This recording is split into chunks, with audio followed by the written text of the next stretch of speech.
menanak nasi di waktu malam, nasi dimakan di waktu senja. Kaum ibu yang tidak mau jawab salam, saya doakan anaknya punya mama muda. Kalau anaknya punya mama muda, berarti suaminya kawin lagi ya Bu. Bismillahirrahmanirrahim. Assalamualaikum warahmatullahi wabarakatuh.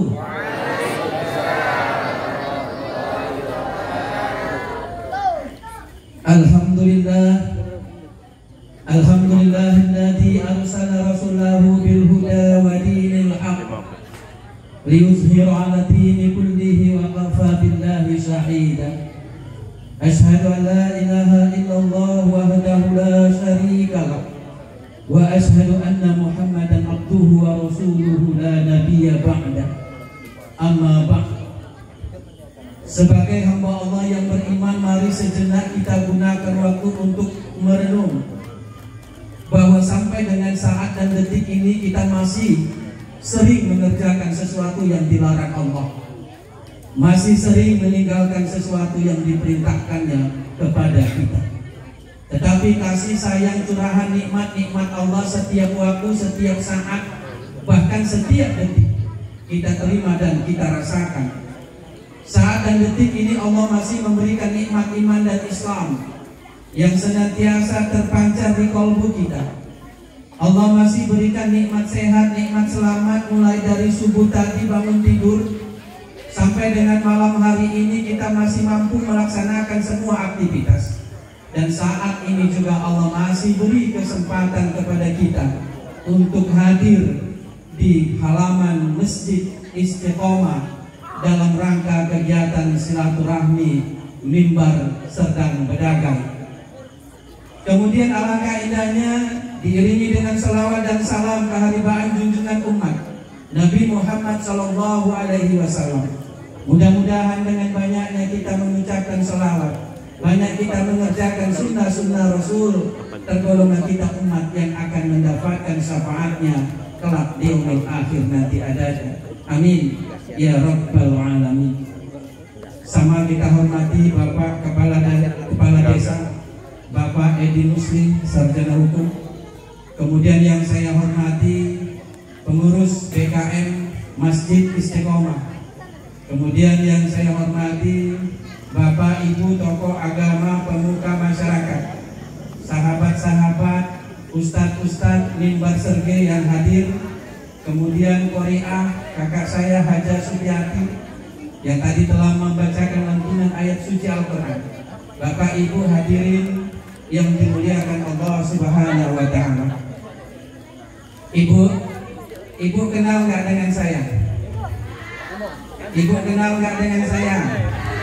Alhamdulillah. Bapak kenal nggak dengan saya?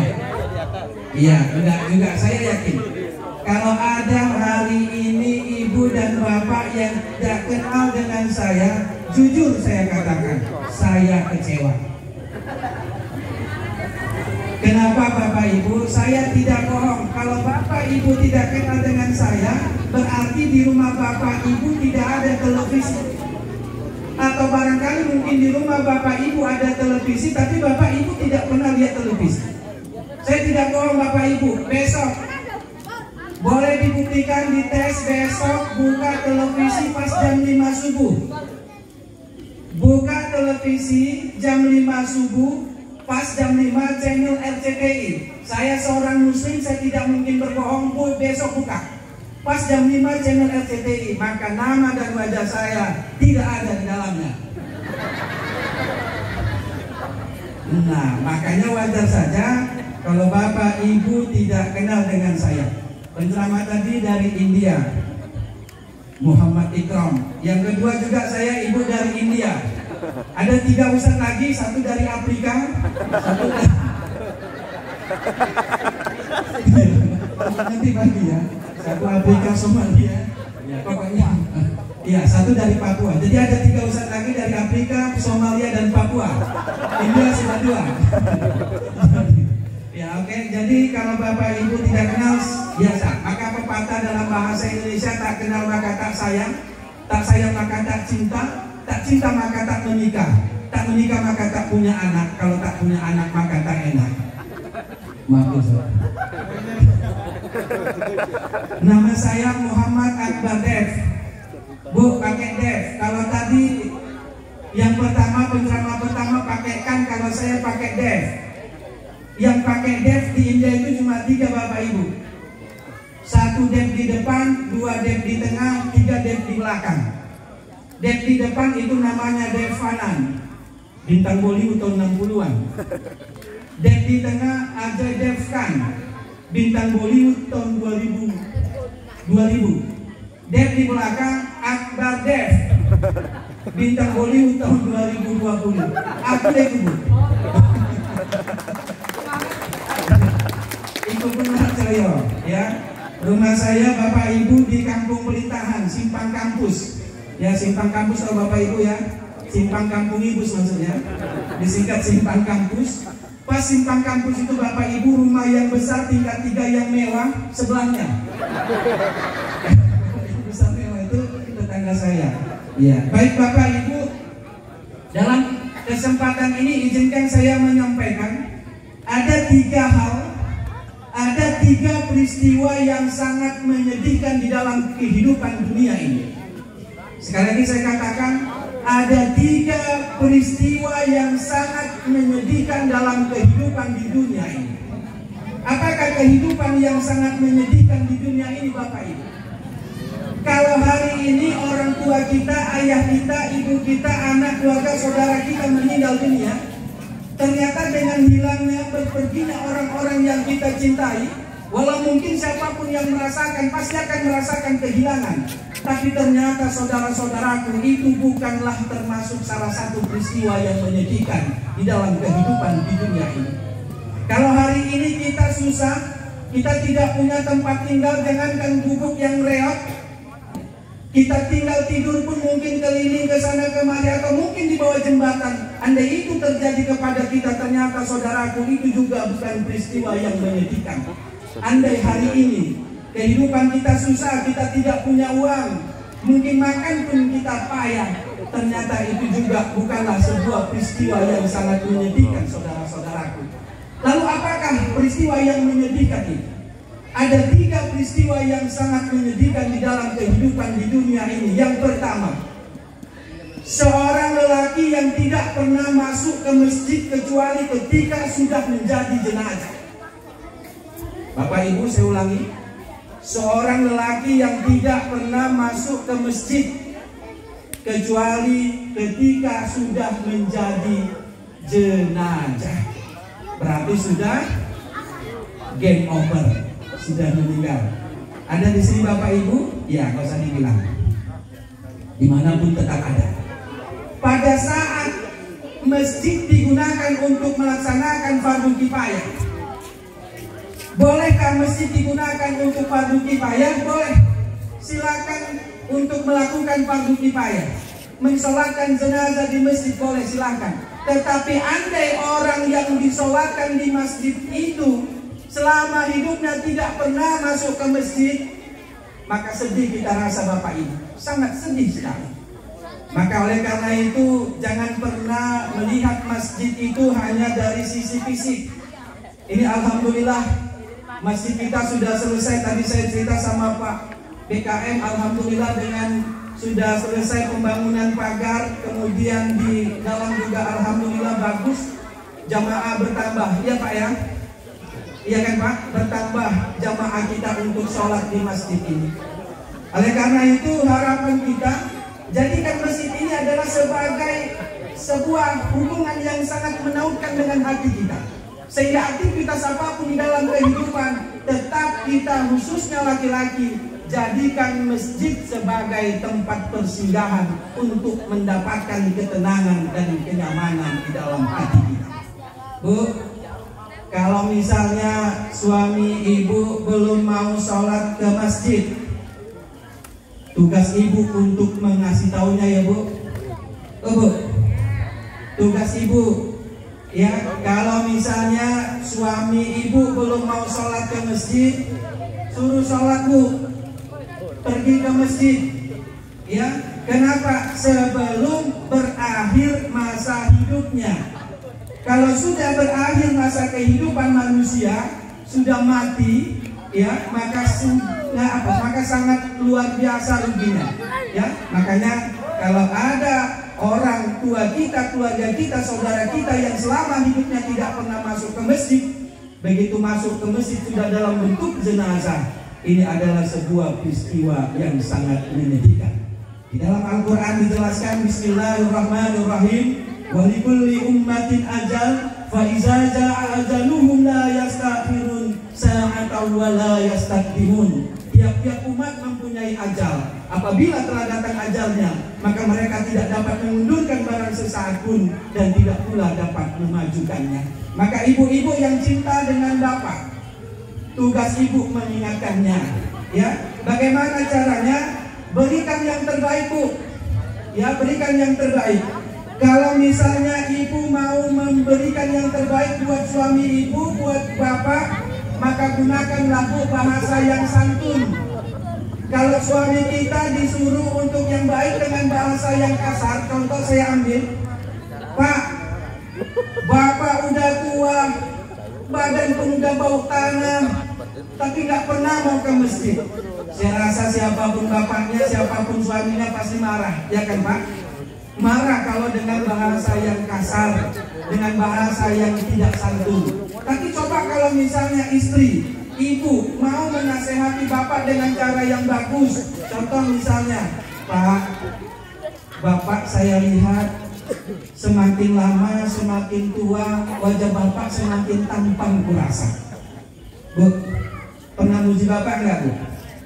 Pergetek-getek kan bu. Wong laki kuai pun enggak pernah muji aku kok, ya kan bu? Tapi mulakan dari ibu.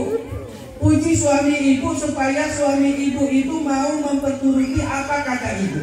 Itu bagian tanggung jawab kita bu, saling ingat mengingatkan. Andai suami kita lupa lalai untuk sebuah kewajibannya, maka istri mengingatkannya. Begitu juga sebaliknya.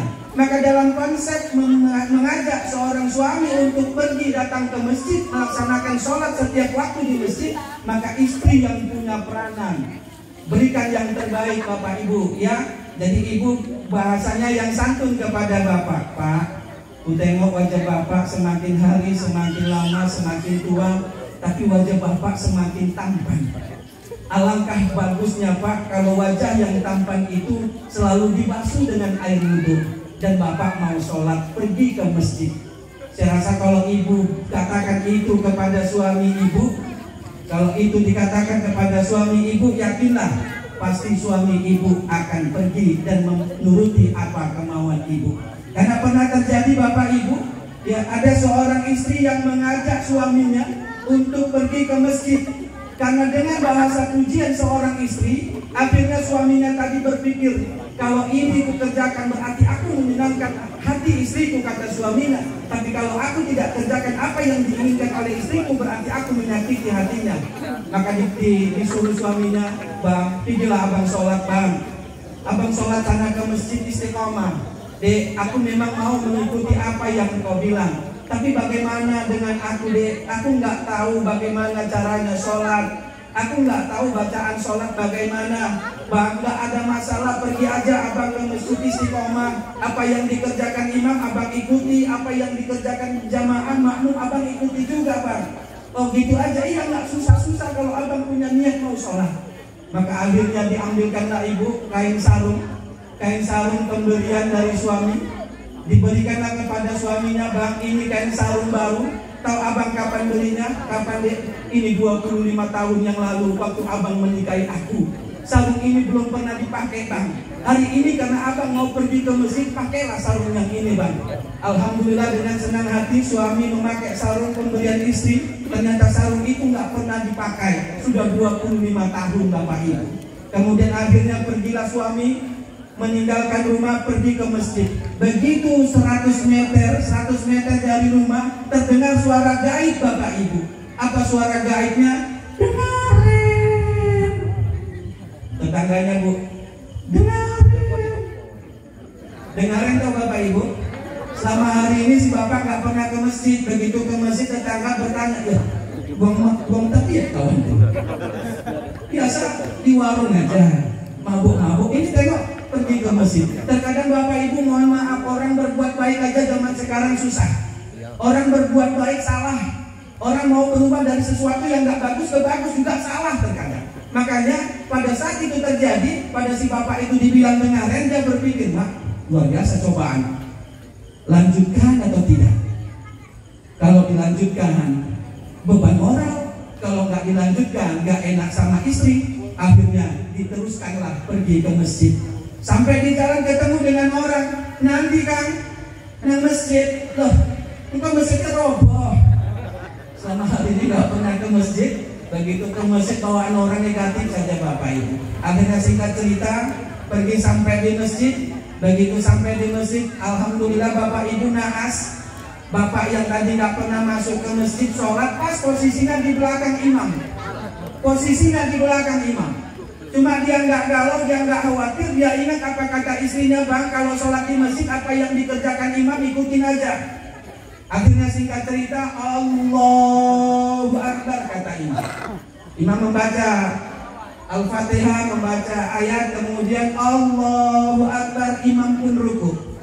Akhirnya pun dia mengikut, oh imam kayak gini, dia pun ikut ruku juga, Allahu Akbar. Ternyata pengaruh sarung 25 tahun gak dipakai. Sarungnya koyak. Begitu ruku, koyak sarung Bapak tadi Bu. Koyaknya sarung tadi membuat si Bapak galau. Allah, macam mana pula ini? Tapi dia ingat apa kata istrinya, ikuti aja apa gerakan imam. Imam ruku, imam sujud, imam berdiri, imam duduk. Akhirnya dia tidak menghiraukan sarungnya yang koyak. Dia terus melakukan ibadah sholat mengikuti imam. Tapi ternyata Bapak Ibu di belakang ada pasukan bodrek. Pasukan bodrek anak-anak kecil yang selalu ribut kalau sholat, kerjaannya nokoi kawannya, kalau nggak nangis nggak puas.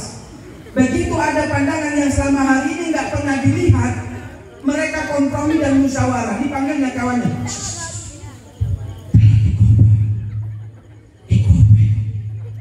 datang anak yang satu, wah apa ini?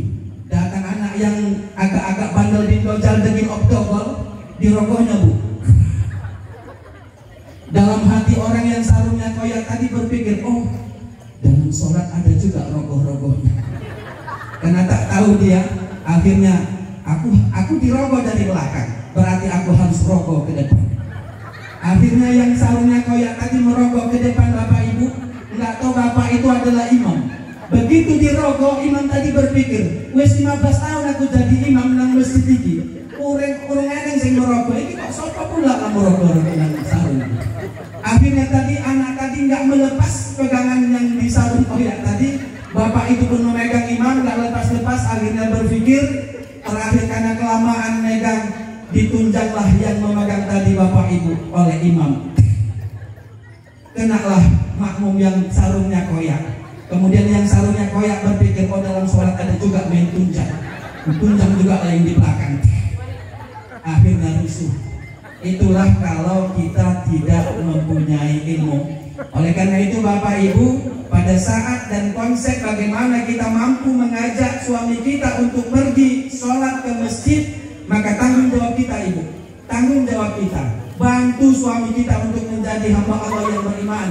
Bantu suami kita untuk senantiasa taat kepada Allah, sehingga nanti akan kita peroleh balasan dari setiap kebaikan yang kita lakukan. Yang pertama. Kemudian yang kedua, seorang wanita yang tidak pernah menutupi aurat kecuali ketika ia sedang dikafani. Ini khusus wanita, ya. Itu adalah sebuah peristiwa yang sangat menyedihkan, saudara-saudaraku. Kalau ada wanita ya yang tidak pernah menutupi aurat, ya tidak pernah pakai hijab, ditunjukkan auratnya, hanya pada saat ia meninggal baru dikafani, maka sungguh ini adalah hal yang sangat menyedihkan. Oleh karena itu Bapak Ibu, Laqad kana lakum fi Rasulillahi uswatun hasanah. Sesungguhnya di dalam diri Rasulullah SAW itu ada contoh tauladan yang baik. Maka pada saat kita sebagai suami melihat istri kita belum pakai hijab, belum mampu menutup aurat, tugas kita mengingatkannya. Pada saat kita sebagai ayah, anak-anak perempuan kita belum mampu menutup aurat, maka tanggung jawab kita, saudara-saudaraku, agar kiranya anak dan istri kita mampu menutupi aurat. Yang terakhir, yang ketiga, peristiwa yang sangat menyedihkan yang ketiga adalah seorang manusia yang tidak pernah bersedekah kecuali ketika keluarganya bersedekah atas namanya, tapi pada saat dirinya sudah meninggal dunia. Ini sering terjadi. Pada saat ayahnya meninggal, mamanya meninggal, baru dia berpikir akan menyedekahkan hartanya, uangnya untuk ke masjid atau kemanapun. Tapi pada saat ia hidup, dia tidak pernah bersedekah. Oleh karena itu, selagi Allah masih memberikan kesempatan kepada kita, maka gunakan waktu.